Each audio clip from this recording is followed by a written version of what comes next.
you stay alive for?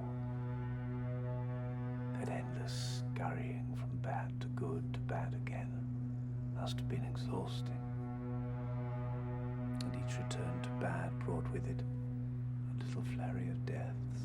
Tell me, if you admired humans so much, why did you keep inflicting your failures upon them?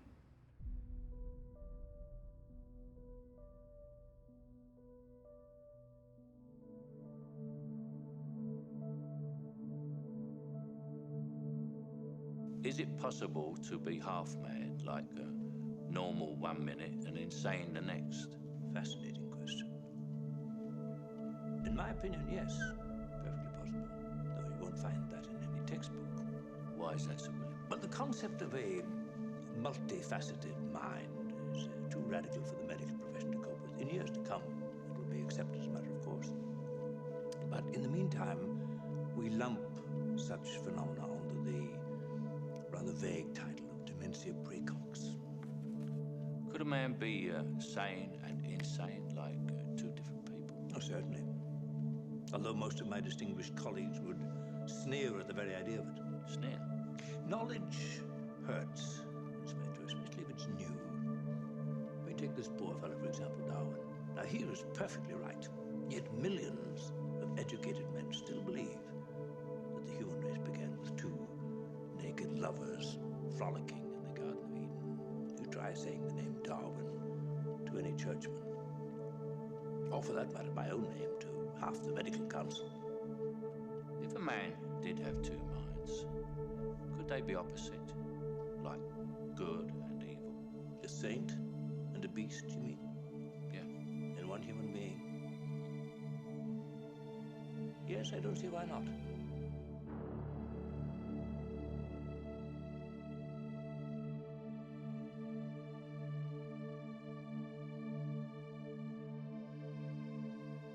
I have pondered this topic ever since my college years as a psychology major, as I've always wanted to find that elusive line between sanity and insanity. I've also wondered about self-sabotage and our need for personal and collective shadow work, and how those two concepts actually coexist within our psyche. So what is self-sabotage, and why do we do this to ourselves? Where does it evolve from within us? How can we realize we are creating our own self-destruction before we lose ourselves in the fog of self-deceptions? Is it our insecurities? Is it our ego? Is it possible to overcome self-sabotage? What exactly is shadow work? And how do we begin that dark and sometimes torturous journey in the hopes of finding our sanity amidst a messed up world full of deranged narcissistic psychopaths in order to attain our own salvation and spiritual ascensions? These are just a few questions we'll explore today and try to find some answers. So let's begin with the concept of self-sabotage. What is it?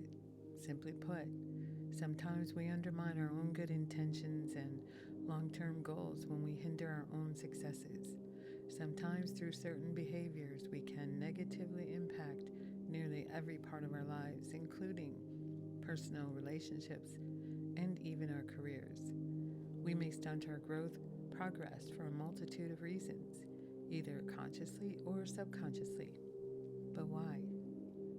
Medical experts believe that the causes may range from unrealized or unresolved childhood issues and prior relationship traumas that we may not even be aware of their effects on our psyche, or that we have not taken the actions to deal with and rectify psychological traumas so that we can free ourselves from continuous fallouts. It's also possible that this type of destructive behavior to be attributed to low self-esteem, our coping mechanisms, or even problems with cognitive dissonance. Trust issues are often linked to past negative experiences, lack of or poor relationship skills. Sometimes people who may be borderline or in full narcissistic personality disorder may hold especially high or unrealistic expectations of their personal and business relationships. Based on a study on self-sabotage, psychologists specializing in romantic relationships in Australia, they identified the main issues for the prevalence of self-sabotage in these particular relationships, and they concluded that insecure attachment styles, low self-esteem, fear of getting hurt, fear of commitment, unhealthy relationship beliefs, and coping mechanisms when it comes to matters of the heart. So, if their conclusions are valid and we find ourselves suffering from a negative self-image, we may experience that low self-esteem and may subconsciously become vulnerable to self-sabotage. When we trust too much in others' opinions about us, we may behave in ways that confirm those negative beliefs about ourselves. Or when we are close to succeeding, we may become uncomfortable and seek a release from our fears, be they real or imagined, and of course the cycle continues. It may also stem from being told all your life that you'll always fail or you're not good enough. So why waste your time? We absorb those projections somewhere deep within our psyche, and somewhere down the line, those words come to the surface and manifest in our lives through self-defeating actions. Let's say, for example, you're in a good relationship with someone, but maybe your childhood was chaotic, and maybe you come from a dysfunctional family. Some parents, either knowing no better or afraid that their children will be disappointed, tell their kids not to think so big. Maybe they said, "Who are you to believe you can do this or that? You'll never amount to anything. You're not that special," and on and on. And even as a young mother, I have personally never subscribed to that condescending form of relating with mine or other people's children, as I don't believe parents understand that their words to a child matter, not only at that very moment in time, but sometimes more than not, for their lifetime. Words can be used as a weapon. They can scar. You can break a child in their most formative years, and they may walk through life carrying these messages into their adulthood and destroying their future relationships without ever really understanding why. It can also become a generational aspect, as we may pass this behavior onto our own children and they to theirs. Fear is another major factor that appears in two types: fear of abandonment and fear of engulfment. In the fear of abandonment scenario, people are either consciously or subconsciously worried that those they love will leave them when they are most vulnerable. Then there are those people who are worried that they will lose their identity or the ability to make decisions for themselves.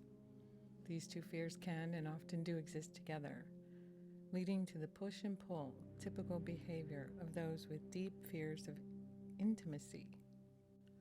So therefore, if we have lived through the aforementioned, we as adults may not always believe in stable, loving relationships, even if that's what we desire. We continue to stay in these relationships and continue to bring pain and heartbreak to ourselves and others because the base issues have not been recognized and resolved. Repeatedly ending your relationships before you can build true intimacy can make it even harder to get close to future partners. As we grow closer to a person, we may find that we are holding back parts of ourselves out of fear of getting too attached and then getting burned.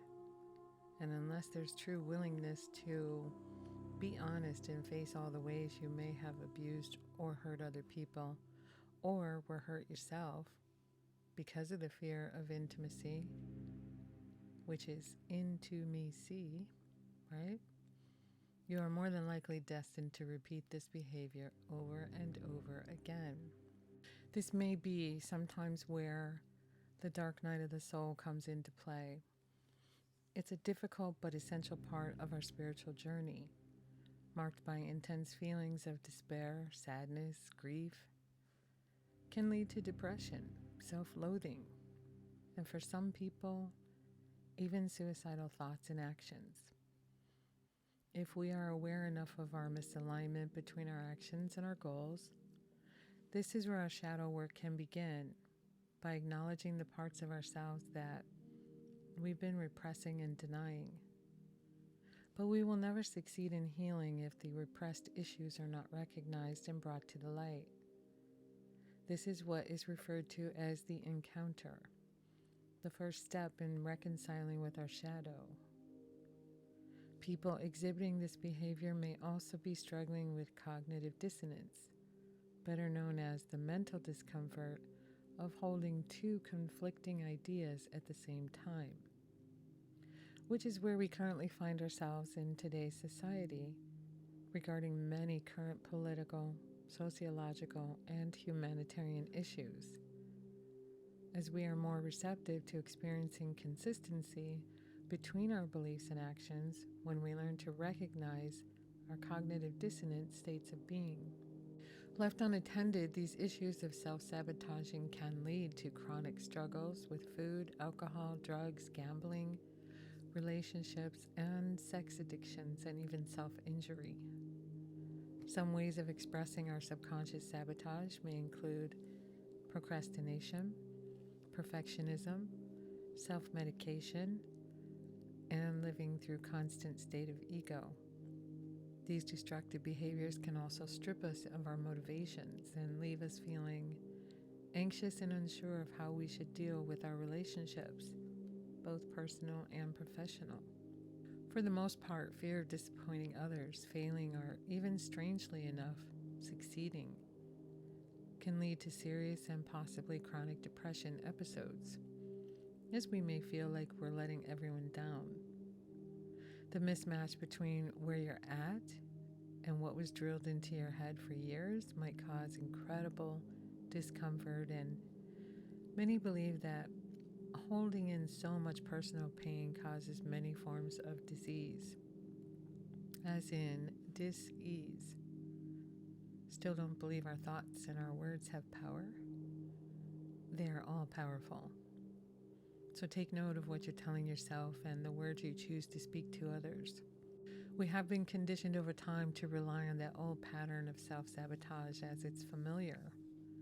And we may believe that we can handle the situation at hand, but as time goes on, though, we realize that form of thinking just doesn't work for us any longer. And we must in fact face the demons within once and for all. Accepting the shadow and integrating it with our true nature, this is where the dark night of the soul begins. If this scenario resonates with what you're feeling at this moment in your life, you might be wondering if you're really a self-saboteur or just not living up to your fullest potential. You may also be wondering if you are approaching or in the midst of the dark night of the soul, and seeking your truth through doing your shadow work may be a great place to find some relevant answers. I did an episode last year where my guest Sarah Hallberg and I touched on the dark night of the soul and shadow work, and I'll actually be bringing you an entire episode soon on the topic, as I feel right now we are all collectively going through it on a much deeper level than we realize, and many people are starting to wake up to the fact that we as a society have been asleep to the realities of what our so-called rulers have been doing to us on a massive scale for an extremely long time. Some believe that the veil of deception has been ripped from the faces of evil and the Great Awakening has begun. I'm hopeful that this really is the case, even though I know many will not be strong enough to survive the fallout of this awakening. It must take place, and soon, if humanity is to survive and ascend to our true potentials. But for now, I will help you understand some basics of this concept to get your mind thinking about how our shadow work goes hand in hand with the dark night of the soul experience. The shadow cannot survive without the ego, and therefore, if we are to understand that living through ego we continue to remain prey to our shadow. I would refer you to the work of Carl Gustav Jung, a personal favorite psychological analyst. He believed that we are composed of two personality oppositions of good and evil, and that humanity is in constant civil war with ourselves, and that the shadow work is where practitioners can help to remove barriers that keeps parts of ourselves from flowing naturally into the light of consciousness, and that when we make the unconscious conscious, and we give that which we've condemned into the shadow permission to exist, only then the conversion into the opposite can take place. It is this, he stated, that makes possible the reunion of the warring halves of the personality and thereby brings the civil war to an end. What I understand here is that we must acknowledge that we as humans have two sides of us, that only by accepting these two sides and bringing the evil side into the light and accepting it for what it is, and that it has always been a part of the human psyche and has always will be until we process this condition by working within those boundaries that can integrate the two sides and transform our lives to a more unified existence, as our dark side is usually concealed or camouflaged, as we attempt to protect the ego, and that we are only as free as our mind allows. Our shadow can actually take control if we refuse to face it, as we can't control what we don't understand and ultimately acknowledge. From our traumatic experiences that we left unresolved, our animal instincts to our primitive instincts, as well as our sexual desires, can all remain hidden in our shadow. There are three main steps that need to be recognized in order for integration to take place. First, the encounter. We must acknowledge the dark side of our psyche and all that it entails through some serious reflection and introspection of our nature. It can be a frightening experience for sure, but must be the first step in the process, as without this step, nothing can proceed. There are many reasons we may find ourselves in the state of dark night of the soul, such as an existential crisis due to intense pain, caused by outside disruptions that we have no control over. This could be, but not limited to, the death of a loved one, extreme poverty, illness, betrayal, injustice, abuse, job loss, and so on, leading to despair and hopelessness until you hit rock bottom, the breaking point. Second, the merger. This time period is to awaken you to your true purpose, to bring you to your authentic alignment, awareness, and a more peaceful existence, allowing for authentic life experiences. As we do the work, we allow ourselves to step into our true purpose and live with more joy, and our lives become more sustainable and, yes, rewarding. Finally, assimilation, which demands hours of introspection and reevaluation, possibly with a therapist, to reach the goal of recalibration in beliefs and personal behaviors. The dark night of the soul is quite literally the darkest point in one's spiritual journey, but I believe it will never be for naught. As the pioneering psychiatrist Elizabeth Kubler-Ross once said, the most beautiful people we have known are those who have known defeat, known suffering, known struggle, known loss, and have found their way out of those depths. While the depths of our darkness may feel all-consuming at times, I'd like to remind you that there can be hope and wholeness on the other side. I'm a major fan of Dr. Jordan Peterson, and he states that we should continually step away from our old selves to understand, are you order? Are you chaos? Or are you the process that mediates between them? And if you are the thing that processes between order and chaos, you are the thing that transforms. I do believe we can let things go if we understand that there's more growth to come. Dr. Peterson believes that life is a struggle and that if we don't voluntarily accept this, the struggle will continue. And it'll manifest itself in every aspect of our existence. Once we accept this, we must strive to overcome the suffering that's the consequences of that. At this time, let me offer some questions for you to ponder and some insights as to how to go about beginning the journey to make the necessary changes. In order to overcome self-sabotage in our relationships, we must be able to acknowledge our role in damaging our relationships. Obviously, no relationship is perfect. You are always going to feel disappointed if you keep setting yourself and your partner up for failure.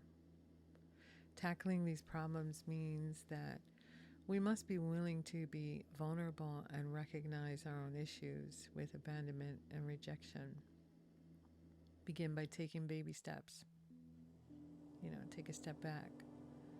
Go deep within your mind and not making all or nothing decisions until we can obtain the necessary information regarding our situation.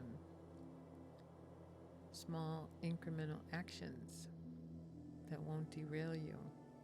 Apply them slowly and consistently. This may help to prevent self-sabotage from your mind putting on the brakes. Maybe your need for perfectionism is a key. Maybe the need for everything has to be just right causes you to overthink every situation.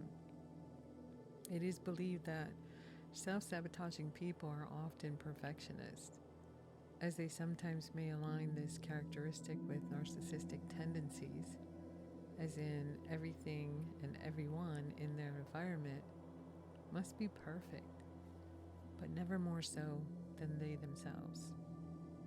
As the narcissist must always be in the light, and any adoration must be aimed strictly in their direction at all times. We went over a lot of this in the Know They Narcissist episode that I did last year, so maybe it's a good time to bring a part 2. It could be that your behavior and your values are not aligning with your goals. If not, what is stopping you from taking actions that align with these values and goals? What is stopping you from taking actions to make your dreams come true? Maybe you feel unworthy when you actually do obtain progress.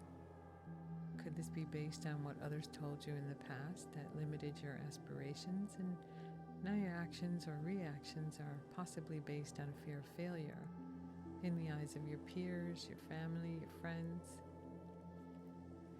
Many people experience this emotion on a subconscious level and are not aware of or do not believe fear of success really exists. Maybe you've had success within your life.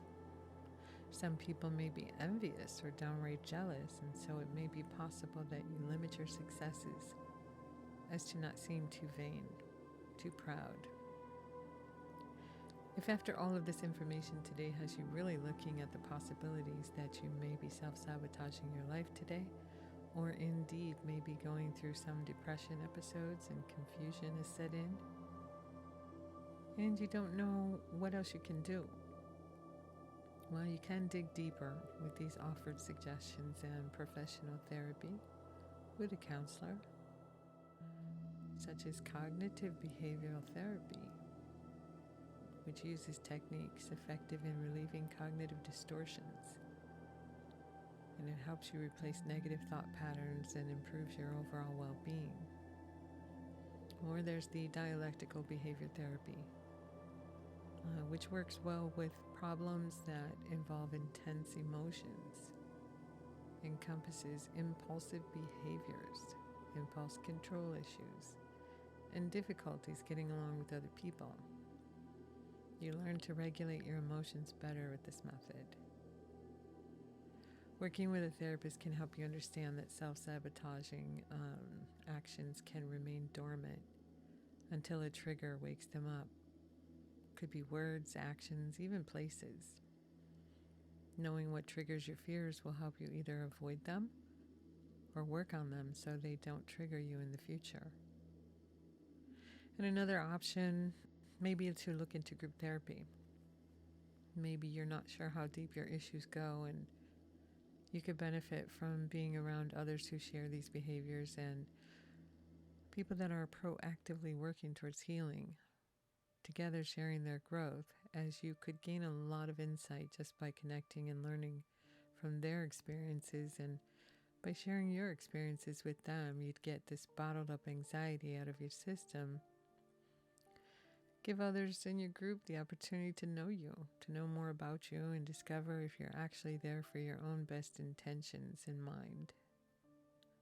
I personally find this form of therapy a good option, as I had gone to a group after I went through my divorce many years ago to try and figure out how I could have married someone who was in fact not at all what I had envisioned for myself as a life partner.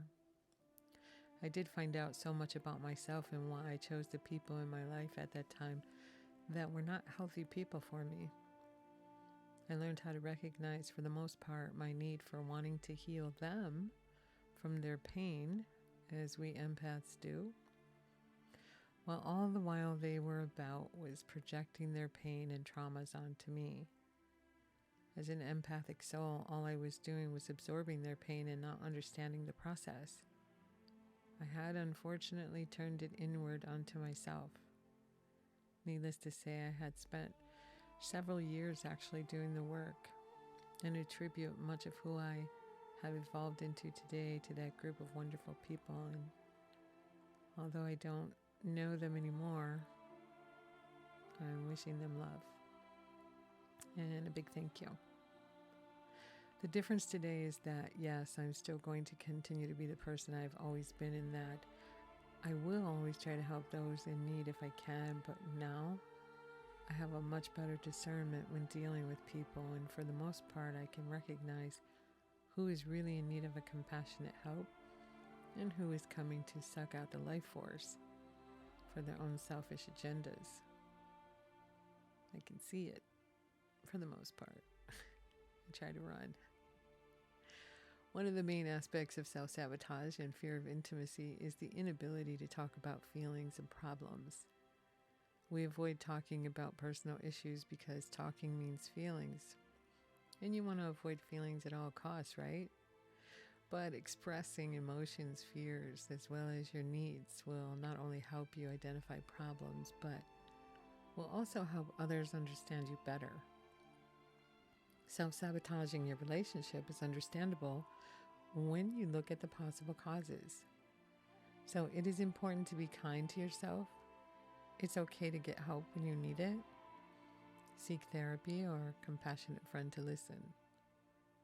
Remember, it's also important to communicate with your partner.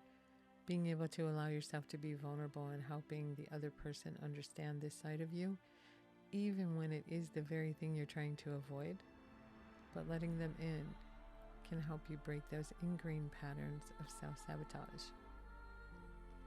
You all know how much I love music of many genres, and recently I came upon a YouTube video by a band named Clan, C-L-A-N-N. The album is called Kin Fables. The song is called The Stolen Child. There's a brief video that goes along with the song, and it's really more of an ethereal type of video that really touched my soul. It's so amazing that I highly recommend it if you're feeling lost and in need of some clarity of why we do what we do when denying our soul's purpose and desires.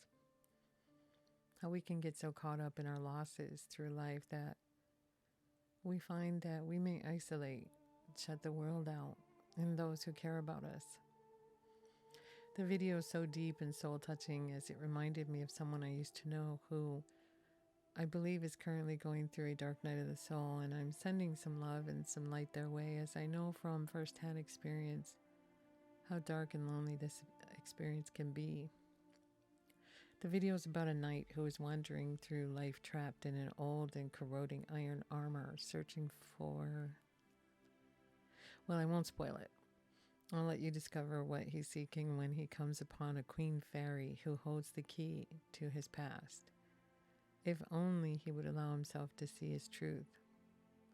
Sometimes we can walk only so far and hide from ourselves for so long before we have to face ourselves, our shadow, if you will, and get real with what we are, what we fear, what we have denied. The Queen Fairy explains to the knight about the brutal realities of mankind and how he has put himself in a tomb of armor and cast himself into exile because of his denial of his human emotions and loss of love and self-love. He asked the Queen Fairy, why would she care about human sorrows and the mortal fates of man? And she replied, because what has ever been real without you beholding it? So deep, right? That line right there says it all. By that I mean we can walk this earth allowing our pain and suffering to imprison us. We've all been there at one time or another. To destroy our faith in humanity, in ourselves, to the point where we lose sight of what we're here for, why we're here in this moment. And one day we begin to realize that we are mere mortals with a finite time allowed to each of us. No matter how strong and brave we may think we are, we must face our demons as we dance with the angels of change, the angels of death and time. We must eventually acknowledge and embrace our dark side, as well as our light, or we will live in our own self-made mental prison, never really embracing true joy, true love, denying ourselves our best life. You see, no one can live our lives for us, that's true. No one can make us see, nor accept what we refuse.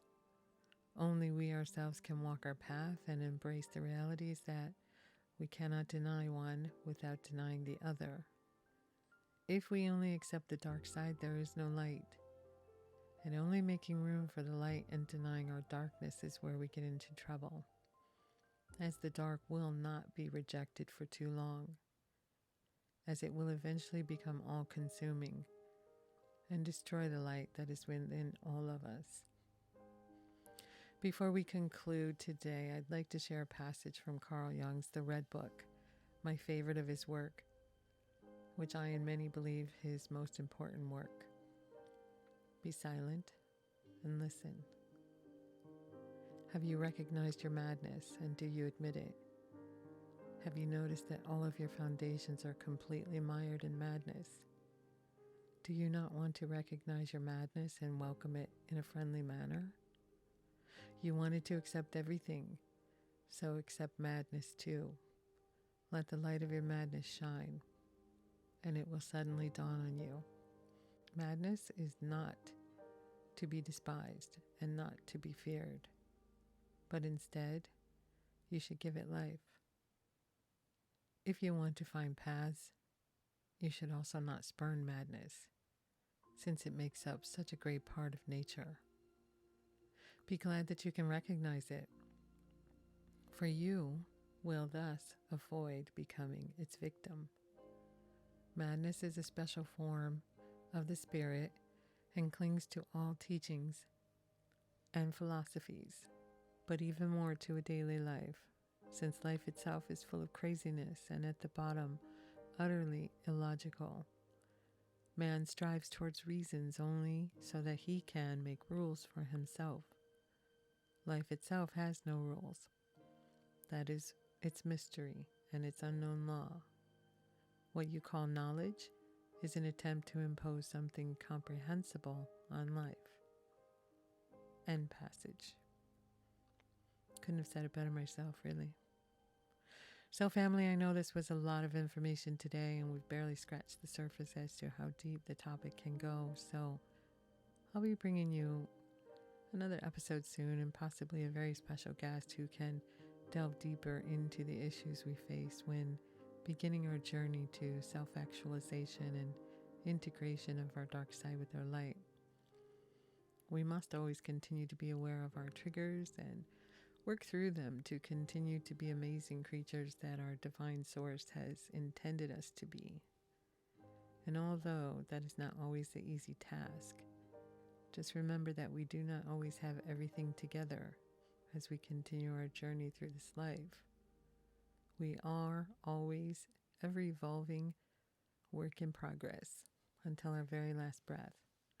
So do your best to enjoy the ride. And as I had constantly told my children, to always see the bigger picture, even when things seem their darkest. There will always be some rays of light. Sometimes we just have to be the light. So as we wrap up another fascinating topic, let's end it with our quote of the day. What drives people to war with themselves is the suspicion or the knowledge that they consist of two persons in opposition to one another. The conflict may be between the sensual and the spiritual man, or between the ego and the shadow. Carl Gustav Jung. As we come to the end of the show today, I hope I've enticed your mind just a little bit. Maybe you're asking yourself a few new questions, or maybe you found an answer to some. Love to hear your thoughts as to what you may have received from the show and what dark areas you'd like to explore in future episodes. And remember, if today has you feeling anxious, confused, and triggered, or even a little weary, take a moment right now to quiet your mind. Just breathe.